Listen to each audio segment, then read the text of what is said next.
നമസ്കാരം. എം മുകുന്ദൻ്റെ മയ്യഴിപ്പുഴയുടെ തീരങ്ങളിൽ എന്ന നോവലിൻ്റെ 17-ാം അധ്യായത്തിലേക്ക് പ്രവേശിക്കുമ്പോൾ ബ്രിഗേഡിയർ ചെട്ടിയപ്പ എന്ന കഥാപാത്രത്തെയാണ് നാം കാണുന്നത്. ആരാണ് ഈ ബ്രിഗേഡിയർ ചെട്ടിയപ്പ? അയാളുടെ പ്രത്യേകതകൾ എന്തൊക്കെയായിരുന്നു? ബ്രിഗേഡിയർ വെങ്കയ്യ സ്ഥലം മാറിപ്പോയപ്പം പകരം വന്ന ആളാണ് ഈ ബ്രിഗേഡിയർ ചെട്ടിയപ്പ. പോണ്ടിച്ചേരിയിൽ ആദ്യമായി വന്ന ഒരു ചരക്ക് കപ്പലിലാണ് ഇയാൾ മയ്യഴിയിലേക്ക് വന്നിറങ്ങുന്നത്. പുതിയ ബ്രിഗേഡിയറെ എതിരേൽക്കാനായിട്ട് പോലീസിന്റെ നേതൃത്വത്തിൽ കുറെ പോലീസുകാരും ഗുണ്ടാകളും ഒക്കെ തുറമുഖത്ത് എത്തിയിരുന്നു. ആ കൂട്ടത്തിൽ നമ്മുടെ അച്ചുവും ഉണ്ടായിരുന്നു. ബ്രിഗേഡിയർ ചെട്ടിയപ്പ തടിച്ചു കൊഴുത്ത വ്യക്തിയായിരുന്നു. കാക്കി വേഷത്തിൽ നിന്ന് വെളിയിൽ ചാടുന്ന കുമ്പ, വീട്ടിയുടെ കരിങ്കറുപ്പ്, പ്രകാശിക്കുന്ന പല്ലുകൾ, കുമ്പയിൽ ചുറ്റിയതായ കസവുമുണ്ട്, ഇളം മഞ്ഞ നിറത്തിലുള്ള സിൽക്ക് ഷർട്ട്, പിന്നെ കഴുത്തിൽ സ്വർണ്ണ ചെയിനും വിരലുകളിൽ മോതിരങ്ങളും എല്ലാം കൂടി നോക്കിയാൽ ഐതിഹ്യങ്ങളിലെ വൈശ്രവണനെ ഓർമ്മിപ്പിക്കുന്നതായിരുന്നു ചെട്ടിയാരുടെ രൂപമെന്നാണ് പറയുന്നത്. അന്ത്രുവിൻ്റെയും അച്ചുവിൻ്റെയും അകമ്പടിയോട് എന്നും വൈകുന്നേരം ചെട്ടിയപ്പ നടക്കാനായിട്ട് പോകും. അങ്ങനെ അവർ നടന്നെത്തിയത് ബാൻഡുകാരൻ കണാരിയുടെ പുരയുടെ മുറ്റത്താണ്. അവിടെ എത്തിയപ്പോൾ കണാരിയുടെ ഭാര്യ നാണി അവിടെ ഒരു തെങ്ങിൽ ചാരി അങ്ങനെ നിൽക്കുകയാണ്. കൂടെ അവളുടെ മകൾ ദേവിയുമുണ്ട്. രണ്ടുപേർക്കും തൊട്ടാൽ പൊട്ടുന്ന പ്രായമെന്നാണ് പറയുന്നത്. യൗവനം മുറ്റി നിൽക്കുന്നതായിട്ടുള്ള പ്രായമാണ് അമ്മയ്ക്കും മോൾക്കും. കണാരിയുടെ പുരയുടെ അരികിലെത്തിയപ്പം ബ്രിഗേഡിയറുടെ നടത്തത്തിൻ്റെ വേഗതയൊക്കെ അങ്ങ് കുറഞ്ഞു. അയാൾ അന്ത്രുവിനോട് ചോദിക്കുന്നുണ്ട്, യാരുടെ ഇന്ത പൊണ്ണ്? അപ്പോൾ അദ്ദേഹം മറുപടി പറയുന്നുണ്ട്, മദാം കണാരിയാണ്, കണാരിയുടെ ഭാര്യയാണ് എന്ന് പറയുന്നുണ്ട്. അച്ചു കണാരി ആരാണെന്ന് വിവരിച്ചു കൊടുക്കുകയും ചെയ്തു. ചെട്ടിയപ്പ മദാം കണാരിയെ ആകെ ഒന്ന് നോക്കി. നടത്തത്തിൻ്റെ വേഗതയൊക്കെ കുറഞ്ഞു. മുന്നോട്ട് നടക്കുമ്പോൾ തിരിഞ്ഞു നോക്കുകയൊക്കെ ചെയ്യുന്നുണ്ട്. ആരാണ് ഈ കണാരി? അയാളെക്കുറിച്ച് വിവരിക്കുക. മയ്യഴിയിലെ ഏക ബാൻഡ് സംഘത്തിലെ കുഴൽവിളിക്കാരനായിരുന്നു കണാരി. അയാൾ വെള്ളക്കാരനോ സങ്കരവർഗക്കാരനോ ഒന്നും ആയിരുന്നില്ല. ഉദ്യോഗസ്ഥ പ്രമുഖനുമല്ലായിരുന്നു. എങ്കിലും കാൽസരായും കോട്ടും ധരിച്ച് തലയിൽ തൊപ്പിയൊക്കെ വെച്ച് ഇയാൾ നടക്കത്തുള്ളൂ. മുണ്ടുടുത്ത് അയാളെ ആരും കണ്ടിട്ടില്ല. മെലിഞ്ഞുണങ്ങിയതായ കണാരി സായിപ്പിന്റെ വേഷത്തിൽ ഒരു നോക്കുകുത്തിയ പോലെയായിരുന്നു നടന്നത്. മയ്യഴിയിൽ എവിടെയെങ്കിലും വല്ലപ്പോഴും ഒരു മരണമോ വിവാഹമോ ഒക്കെ നടക്കുമ്പോൾ മാത്രമേ ഈ കണാരിക്ക് പണിയുണ്ടാകത്തുള്ളൂ. എങ്കിലും എന്നും രാവിലെ തൻ്റെ കുഴലെടുത്ത് തോളിൽ തൂക്കി അയാൾ വെളിയിലേക്ക് ഇറങ്ങും. നേരെ ഉണ്ണിനായർ കള്ളുഷാപ്പിലേക്കാണ് ഇയാൾ പോകുന്നത്. തിരിച്ചു വരുന്നതോ പാതിരാത്രിക്കായിരിക്കും. കുറേ നേരം കുഴൽ പ്രാക്ടീസ് ചെയ്യുകയൊക്കെ ചെയ്യും. എന്തായാലും പാതിരാക്കോഴി കൂവുന്നത് വരെ എന്നും ഈ കണാരിയുടെ കാതടപ്പിക്കുന്ന കുഴൽവിളി മയ്യഴിയിൽ എല്ലാവർക്കും കേൾക്കാനായിട്ട് സാധിക്കുകയും ചെയ്യുമായിരുന്നു. എന്നാൽ ഈ ബ്രിഗേഡിയർ ചെട്ടിയപ്പ റിയൂദ് സെമിത്തേരിയിൽ ഒരു മാളിക വാടകയ്ക്കെടുത്ത് താമസമൊക്കെ തുടങ്ങിയപ്പോൾ കണാരിയുടെ കഠോരമായിട്ടുള്ള ഈ കുഴൽവിളി കാരണം ചെട്ടിയപ്പയ്ക്ക് ഉറങ്ങാൻ കഴിയുന്നില്ല. അദ്ദേഹം പോലീസിനെ വിളിച്ചിട്ട് പറയുകയാണ്, കുയ്യോനുടെ തോമ്പ്രത്ത് വാങ്ങി ഉടച്ചിട്, ആ ഇഡിയറ്റിൻ്റെ ട്രംഫറ്റ് വാങ്ങിച്ച് പൊട്ടിച്ചു കളയാനാണെന്ന് പറയുന്നത്. അയാൾക്ക് ഉറക്കം വരുന്നില്ല.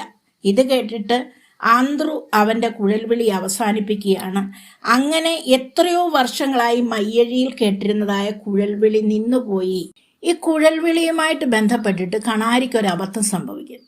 വിഷു ഒക്കെ കഴിഞ്ഞു, ഇടവപ്പാതി വന്നു. നാട്ടിൽ വിവാഹമോ മരണമോ നടക്കാത്തത് കൊണ്ട് കണാരിക്ക് പണിയില്ല. ഒരു തുള്ളി കള്ള് വാങ്ങിച്ചു കുടിക്കാൻ പോലും വഴി കാണാതെ കണാരി വിഷമിക്കുകയാണ്. പെട്ടെന്ന് ഇയാൾ ഉടനെ മരിക്കാൻ സാധ്യതയുള്ള ആളുകളുടെ കണക്കെടുക്കുക. മരിക്കാൻ ഇടയുള്ള ഏക വ്യക്തി എന്ന് പറയുന്നത് അവിടെ തോമസ് സാഹിബാണ്. അയാൾ പ്രമേഹം വന്ന് കിടപ്പിലായിട്ട് കാലമേറെയായി.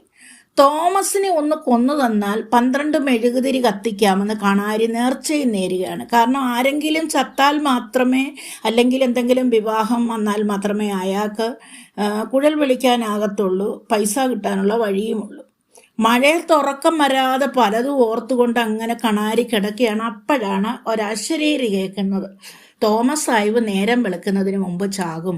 അശരീരി കേട്ടിട്ട് കണാരി പെട്ടെന്ന് ചാടി എഴുന്നേറ്റിട്ട് കോട്ടും എടുത്ത് കൊഴലുമൊക്കെ തൂക്കി പുറത്തേക്ക് ഇറങ്ങുകയാണ് ചെയ്യുന്നത്. 7:30 പുലർച്ചയ്ക്ക് തന്നെ ഇറങ്ങി പുറപ്പെടുന്ന കണാരിയെ കണ്ടിട്ട് ഭാര്യ പരിഹസിച്ച് ചോദിക്കുന്നുണ്ട്, ഈ സമയത്താണോ കള്ളുഷാപ്പ് തുറക്കുന്നതെന്ന്. എന്നാൽ തോമസ് സാഹിബ് ചത്തു എന്നുള്ള വിവരം അവളോട് അയാൾ പറയുകയാണ്. ആര് ചത്താൽ എന്താ, മറ്റുള്ളവർക്ക് എന്താ ഗുണം, കിട്ടുന്നത് കൊണ്ട് ഷാപ്പിലല്ലേ കൊടുക്കുന്നതെന്ന് പറഞ്ഞ് അവർ തിരിഞ്ഞു കിടക്കുകയാണ് ചെയ്യുന്നത്. വഴിയിൽ കുഞ്ചക്കൻ മുടന്തി വരുന്നത് കണ്ട് അയാളും ചോദിക്കുന്നുണ്ട്, എങ്ങോട്ടാ കണാരി ഈ സമയത്ത്? അപ്പോഴയാളോടും പറയുന്നുണ്ട് തോമസ് സാഹിബ് മരിച്ച വിവരം. അയാൾ ആശ്വസിക്കുന്നുണ്ട്, ഇത്രയും നാളും കഷ്ടപ്പെട്ട മനുഷ്യനല്ലേ, ചത്തല്ലോ, സന്തോഷമായി എന്ന് അയാളും കരുതുന്നുണ്ട്. കണാരി നേരെ പോയത് പത്രോസിന്റെ വീട്ടിലേക്കാണ്. അവർ രണ്ടുപേരും കൂടെ ബാൻഡ് സംഘത്തിലെ അംഗങ്ങളെയും ഒക്കെ കൂട്ടി സാഹിബിന്റെ വീട്ടിലേക്ക് ചെല്ലുകയാണ്. എന്നാൽ അവിടെ എത്തിയതായിട്ടുള്ള കണാരിക്ക് തോമസ് സാഹിബ് മരിച്ചില്ല എന്നുള്ള വിവരമാണ് അറിയാൻ കഴിയുന്നത്. തോമസ് സാഹിബിന്റെ മകൻ ജോസഫ് സാഹിബ് പുറത്തേക്ക് ഇറങ്ങി വന്ന് വിവരം അറിഞ്ഞപ്പോൾ ഇയാളെ അടിക്കാനായിട്ട് പുറത്തേക്ക് ചാടുകയാണ്. അവിടുത്തെ നായയൊക്കെ കുറച്ച് മുൻപോട്ട് ചാടുന്നുണ്ട്. പിന്നെ അവിടെ സംഭവിച്ചത് എന്താണെന്ന് കണാരിക്ക് ഓർമ്മയില്ല. ഈ വിവരം അറിഞ്ഞിട്ട് ഉണ്ണിനായരൊക്കെ ആർത്ത് ചിരിക്കുന്നുണ്ട്. മൂലയിലൊരു കൊടുങ്കൈയൊക്കെ കൊടുത്ത് വിഷമിച്ചിരിക്കുന്നതായ കണാരിക്ക് അന്ന് ചക്കാത്തിൽ കള്ളു കൊടുത്തെന്നാണ് പറയുന്നത്. വൈകുന്നേരം നടക്കാനിറങ്ങുമ്പോൾ ചെട്ടിയപ്പ കണാരിയുടെ ഭാര്യ നാണിയെ ശ്രദ്ധിക്കുമായിരുന്നു. ഒരു ദിവസം വൈകുന്നേരം ചെട്ടിയപ്പ കണാരിയുടെ വീട്ടിൽ കണാരിയെ വന്ന് തിരക്കുകയാണ്. നാണി അയാളെ വീട്ടിലേക്ക് സ്വാഗതം ചെയ്തു. അയാൾ നാണിയുമായിട്ട് ഏറെ നേരം സംസാരിച്ചിരിക്കുകയും ചെയ്തു. രാവിലെ തോമസ് സാഹിബിന്റെ വീട്ടിലേക്ക് പുറപ്പെട്ട കണാരി ഇനിയും തിരിച്ചു വന്നിട്ടില്ല. കണാരി നാണിയുടെ തീയനാണെങ്കിലും തമ്മിലൊരു ബന്ധവുമില്ലെന്ന് തന്നെ പറയാം. അവരപൂർവമായിട്ട് സംസാരിക്കത്തൊക്കെയുള്ളൂ. കണാരി ഏറെ തകടക്കുന്നു. അയൽപ്പക്കങ്ങളിലൊക്കെ ചെന്ന് ഓലമടഞ്ഞു കൊടുത്തും തുണി തിരുമ്മി കൊടുത്തുമൊക്കെയാണ് ഈ നാണിയും മകളും ജീവിക്കുന്നത്. ചെട്ടിയപ്പ ഇറയത്തേക്ക് കയറി അയാൾ നാണിയുമായി നാട്ടുകാര്യങ്ങളൊക്കെ പറഞ്ഞിരുന്നു. ചെട്ടിയപ്പയ്ക്ക് അവളോടൊരു ഭ്രമം തുടങ്ങിക്കഴിഞ്ഞു എന്ന് വേണം പറയാൻ. പോകാൻ നേരത്തെ ഇയാൾ ദേവിയെ അരികിൽ വിളിച്ച് ഒരു വലിയ പേഴ്സ് തുറന്നിട്ട് 1 റുപ്പിക എടുത്ത് അവൾക്ക് കൊടുക്കുകയാണ്. ദേവി പണം വാങ്ങി അമ്മയുടെ പിറകിലേക്ക് വലിയുക. 1 റുപ്പികയുടെ പച്ച നോട്ട് കണ്ടപ്പോൾ അവൾക്ക് അവളുടെ കണ്ണുകളെ വിശ്വസിക്കാൻ കഴിയുന്നില്ല. പിറ്റേ ദിവസം തന്നെ ചെട്ടിയപ്പ കണാരിയെ വീട്ടിലേക്ക് വിളിപ്പിക്കുക. അയാൾ പേടിച്ചു വിറച്ചാണ് ചെല്ലുന്നത്. കുഴൽ വിളിക്കാൻ പാടില്ല എന്ന് കൽപ്പിച്ച നാൾ തൊട്ട് കണാരിക്ക് ചെട്ടിയപ്പയെ ഭയമാണ്. അയാൾ ഭയന്ന് വിറച്ചാണ് അങ്ങോട്ട് ചെല്ലുന്നത്. എന്നാൽ കോണിപ്പടി ഇറങ്ങി വന്നതായ ചെട്ടിയപ്പ പറയുകയാണ്, ത്രോമ്പത്ത് വിളിക്കക്കൂടാതെന്ന് ഞാൻ ഉങ്കിട്ട ചൊല്ലിയില്ലയോ, എനിക്ക് റൊമ്പ വെക്കമിറുകത്, ത്രോമ്പത്ത് നീ വിളിച്ചോ എന്നാണ് പറയുന്നത്. അങ്ങനെ അയാൾ ചെയ്തതായ നിരോധനാജ്ഞ ചെട്ടിയപ്പ പിൻവലിക്കുകയാണ് ചെയ്യുന്നത്. കണാരിയുടെ പേടി അങ്ങനെ പോയി. തുടർന്ന് ചെട്ടിയപ്പ ഒരിക്കൽ കൂടി തൻ്റെ പേഴ്സ് തുറന്ന് കണാരിക്ക് പണം കൊടുക്കുകയാണ് ചെയ്യുന്നത്. കണാരി ഉത്സാഹത്തോടെ ആ പണവും കൊണ്ട് ഷാപ്പിലേക്ക് പോവുകയും ചെയ്തു. അന്ന് രാത്രി മയ്യഴിയുടെ മക്കൾ വീണ്ടും കണാരിയുടെ കുഴൽവിളി കേട്ടു എന്നാണ് പറയുന്നത്. കണാരിയുടെ കുഴൽവിളി മയ്യഴിയിൽ നിലയ്ക്കാനും വീണ്ടും കേൾക്കാനും ഇടയായ സാഹചര്യം എന്ത്? കുഴൽവിളിയുമായി ബന്ധപ്പെട്ട് കണാരിക്കുണ്ടായ അബദ്ധം എന്ത്? ഇത് രണ്ടും പ്രധാനപ്പെട്ടതായ ചോദ്യം. കണാരിയുടെ ഭാര്യയായ നാണിയെ കണ്ടിട്ട് ഇവിടെ കുറുമ്പിയമ്മ പറയുകയാണ്, സുഹൃതം ചെയ്തോള്. എന്തുകൊണ്ടാണ് അങ്ങനെ പറയുന്നത്?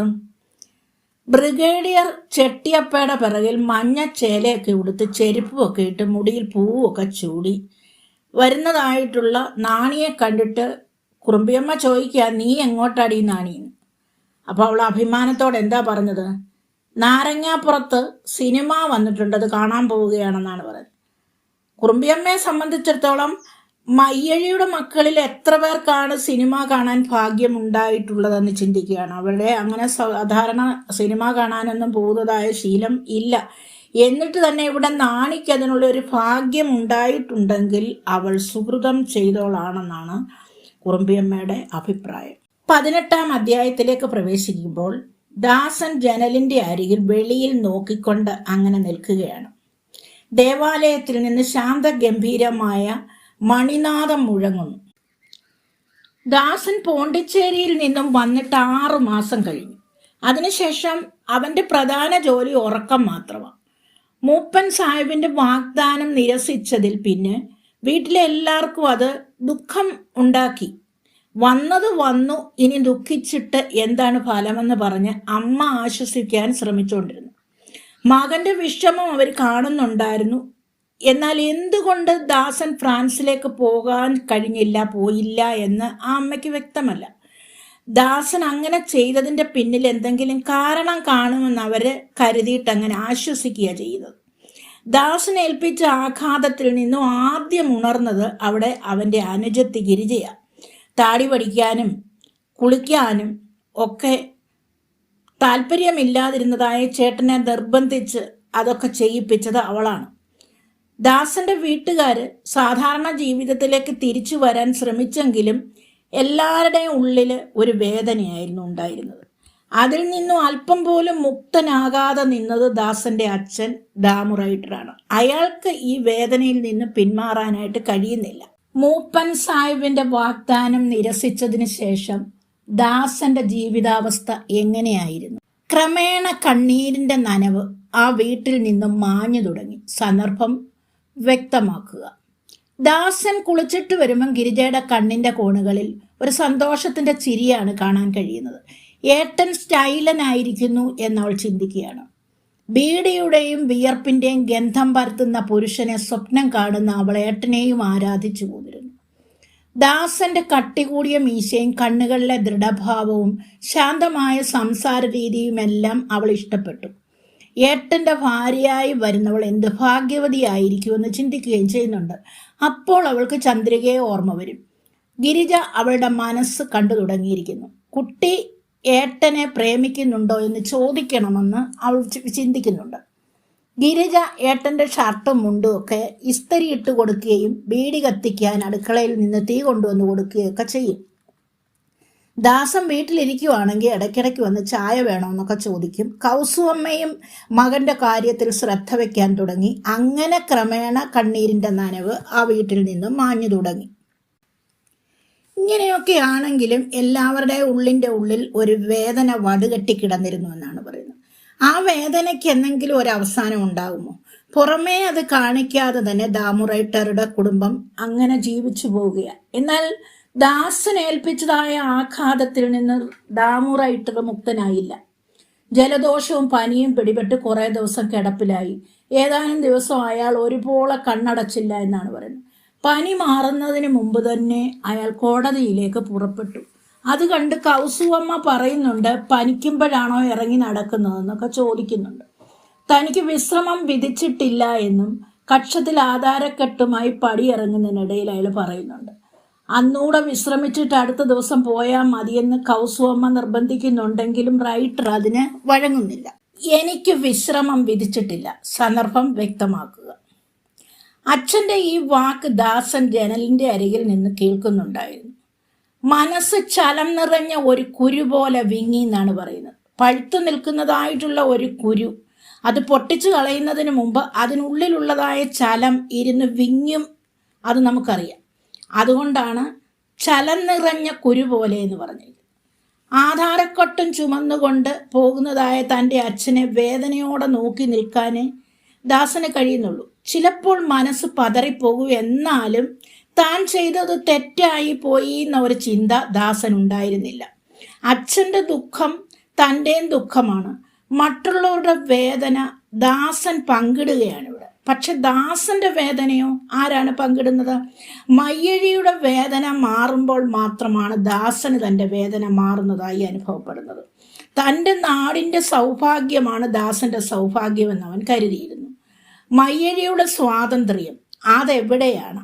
അകലെ ആത്മാവുകൾ വിഹരിക്കുന്ന വെള്ളിയാങ്കല്ലുകൾ പോലെ അകലെയാണോ? അവസാനം എത്തിച്ചേരുന്നതായിട്ടുള്ള ആത്മാവുകൾ പോയി വിഹരിക്കുന്നതായിട്ടുള്ള ആ വെള്ളിയാങ്കല്ലിനെ പറ്റിയാണ് അവൻ ചിന്തിക്കുന്നത്. അവിടെ എത്തുന്നത് വരെ തനിക്കൊരു സൗഭാഗ്യം ഉണ്ടാകുകയില്ലേ, തൻ്റെ സ്വപ്നങ്ങൾ സഫലമാകുകയില്ലേ എന്നാണ് അവൻ ചിന്തിക്കുന്നത്. അതുകൊണ്ട് എവിടെയാണ് എനിക്ക് സ്വാതന്ത്ര്യം, അല്ലെങ്കിൽ മയ്യഴിക്ക് സ്വാതന്ത്ര്യം എന്ന് ചിന്തിക്കുകയാണ്. നാളേക്ക് ഒരു മണി അരിയില്ലാത്ത ഒരവസ്ഥയാണ് ആ വീടിൽ. എല്ലാം ദാസൻ കാണുകയും കേൾക്കുകയും ചെയ്യുന്നുണ്ട്. കാലം മാറുന്നുണ്ട്. എന്നാൽ ദാമുറൈറ്ററുള്ള വീട്ടിലെ ദാരിദ്ര്യത്തിന് മാത്രമോ മാറ്റമില്ല, തുടരുകയാണ് അതങ്ങനെ. ഈ ഒരു സാഹചര്യത്തിലാണ് മൂപ്പൻ സാഹിബിൻ്റെ ഔദാര്യം സ്വീകരിക്കാതെ തന്നെ അച്ഛനെ തനിക്ക് സഹായിക്കാൻ കഴിയില്ലേ എന്ന് ദാസൻ ചിന്തിക്കുന്നത്. അച്ഛനെ സഹായിക്കാൻ ദാസൻ കണ്ടെത്തിയ മാർഗം എന്തായിരുന്നു? അതിൻ്റെ അവസാനം എന്തായിത്തീർന്നു? അച്ഛനെ സഹായിക്കാനായിട്ട് അവൻ എന്താണ് ചെയ്യാൻ തുടങ്ങുന്നത്? ട്യൂഷൻ എടുക്കാൻ തുടങ്ങി. ഒസ്സിയെ നാഥൻ്റെ മക്കളായ ചന്ദ്രനും ലതയും അവർ രണ്ടുപേർക്കും ട്യൂഷൻ എടുത്തു തുടങ്ങിയപ്പം വൈകാതെ ഒരു 3 കുട്ടികളെ കൂടി അവന് കിട്ടി. സ്കൂള് വിട്ട് കഴിഞ്ഞാൽ 5 പേരും ട്യൂഷനായിട്ട് വരും. 6:30 വരെ പഠിപ്പിക്കും. ആദ്യത്തെ മാസം അവന് ശമ്പളം കിട്ടിയപ്പോൾ അത് അവൻ അച്ഛന് കൊണ്ട് കൊടുക്കുകയാണ് ചെയ്തത്. എന്നാൽ അച്ഛൻ ഇതെന്താണെന്ന് തിരക്കിയിട്ട് ട്യൂഷൻ എടുത്ത പണമാണെന്ന് കേട്ടുകൊണ്ട് അമ്മയ്ക്ക് കൊണ്ട് കൊടുക്കാനായിട്ടാണ് പറയുന്നത്. എന്നാൽ ഇങ്ങനെ പോയ ട്യൂഷന് പിറ്റേ മാസമായപ്പോഴേക്കും ഫീസ് കൊണ്ട് കൊടുത്തേച്ച് കുട്ടികൾ എന്താ പറഞ്ഞത്? ഞങ്ങൾ ഇനിയും വരത്തില്ല. എന്താ കാരണം? പരീക്ഷ അടുത്ത സമയത്ത് എന്താണ് നിങ്ങൾ വരാത്തതെന്ന് തിരക്കിയപ്പോൾ അവർ പറയുക, ഞങ്ങളുടെ അച്ഛൻ ഞങ്ങളെ വിലക്കി, ദാസേട്ടൻ കമ്മ്യൂണിസ്റ്റുകാരനാണെന്ന് പറഞ്ഞ് ഞങ്ങളെ തടഞ്ഞു എന്നാണ് പറയുന്നത്. ഒരു കുട്ടി പറയുകയാണ് ദാസൻ കമ്മ്യൂണിസ്റ്റ് ആണെന്ന്. അത് കേട്ടിട്ട് ദാസന് ചിരിയാണ് വന്നത്. എട്ടും പൊട്ടും അറിയാത്ത ഈ കുട്ടികൾ വല്ലവരും പറയുന്നത് കേട്ടിട്ടാണ് പറയുന്നത് കമ്മ്യൂണിസ്റ്റ് ആണെന്ന്. ഇല്ല എങ്കിൽ വലിയ കുട്ടികളായിരുന്നെങ്കിൽ അവരോട് പറഞ്ഞേനെ ഞാൻ കമ്മ്യൂണിസ്റ്റ് അല്ല, മനുഷ്യനാണെന്ന് പറയുമായിരുന്നു. അങ്ങനെ ആ കുട്ടികളെ പഠിപ്പിക്കാനായിട്ട് ഒരുങ്ങിയ ദാസന് ആ ട്യൂഷനും നഷ്ടപ്പെട്ടു പോവുകയാണ് ചെയ്യുന്നത്. ട്യൂഷൻ നഷ്ടപ്പെട്ട് ആ വഴിയും അടഞ്ഞപ്പോൾ ദാസൻ ചിന്തിക്കുകയാണ്, 7:30 ശനിയ ഗുണം പിടിക്കുകയില്ല, പറഞ്ഞിട്ട് എന്നാ കാര്യം. അങ്ങനെ ആശ്വസിച്ച് മുന്നോട്ട് പോയി. ട്യൂഷൻ അവസാനിച്ചതിൽ ഏറ്റവും ഖേദം, സങ്കടം അവൻ്റെ അമ്മയ്ക്കായിരുന്നു. പിന്നെന്താ, പിന്നീട് ഇത് തന്നെയാണ് തൊഴിൽ. ഉറക്കം, പുക വലിച്ചുകൊണ്ട് ജനാലയ്ക്കരികിലെ ഈ നിൽപ്പ്. അങ്ങനെ ദാസൻ മുൻപോട്ട് തുടരുകയാണ്. മയ്യഴിയുടെ വേദന മാറുമ്പോൾ മാത്രം ദാസൻ്റെ വേദന മാറും. തൻ്റെ നാടിൻ്റെ സൗഭാഗ്യമാണ് ദാസൻ്റെ സൗഭാഗ്യം. സന്ദർഭം വ്യക്തമാക്കുക. 19-ാം അധ്യായത്തിൻ്റെ വിശദീകരണം അടുത്ത വീഡിയോയിൽ. നന്ദി, നമസ്കാരം.